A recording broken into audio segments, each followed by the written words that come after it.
Sensor ബോർഡിന്റെ പ്രവർത്തനങ്ങൾക്കെതിരെ പ്രതിഷേധത്തിന് cinema സംഘടനകൾ. സമരം നാളെ രാവിലെ 10 മണി മുതൽ തിരുവനന്തപുരം സെൻസർ ബോർഡ് ഓഫീസിന് മുൻപിലായിരിക്കും. സുരേഷ് ഗോപി ചിത്രം JSKക്ക് പ്രദർശന അനുമതി നൽകാത്തതിലാണ് പ്രതിഷേധം. ഫെഫ്കയും താരസംഘടനാ പ്രതിനിധികളും നിർമ്മാതാക്കളുടെ സംഘടനയും സമരത്തിൽ പങ്കാളികളാകും.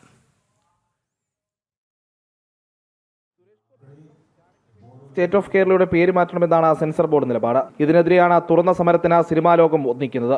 നാളെ സെൻസർ ബോർഡിന്റെ തിരുവനന്തപുരം ഓഫീസിന് മുന്നിലാണ് പ്രതിഷേധം സംഘടിപ്പിക്കുക. ഫെഫ്ക, താരസംഘടനാ പ്രതിനിധികൾ, നിർമ്മാതാക്കളുടെ സംഘടനയുടെ പ്രതിനിധികൾ എന്നിവരെല്ലാം സമരത്തിൽ അണിനിരക്കും.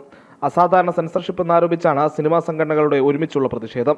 സെൻസറിംഗ് മാനദണ്ഡങ്ങൾ യുക്തിരഹിതമായി വ്യാഖ്യാനിക്കുകയാണെന്നും വിമർശനമുണ്ട്. JSK സിനിമയുടെ അണിയറ പ്രവർത്തകർ നൽകിയ ഹർജിയിലും നാളെ വിധി വരും. ജാനകി എന്ന പേരുപയോഗിക്കുന്നതിൽ എന്ത് കുഴപ്പമെന്ന് ഹൈക്കോടതി സെൻസർ ബോർഡിനോട് ആരാഞ്ഞിരുന്നു. പേര് മാറ്റാൻ നിർദ്ദേശിച്ചത് മതപരമായ രൂപത്തിൽ പേരിടുന്നത് കൊണ്ടെന്നായിരുന്നു സെൻസർ ബോർഡ് കോടതി അറിയിച്ചത്. സ്ത്രീകൾക്കെതിരായ കാര്യങ്ങളും ചിത്രത്തിലുണ്ടെന്നും സെൻസർ ബോർഡ് വാദിച്ചിരുന്നു. റിവൈസിംഗ് കമ്മിറ്റിയുടെ ഉത്തരവിന്റെ പകർപ്പ് ഹാജരാക്കാൻ സെൻസർ ബോർഡിന് കോടതി നിർദ്ദേശം നൽകിയിരിക്കുകയാണ്. ജനം, തിരുവനന്തപുരം.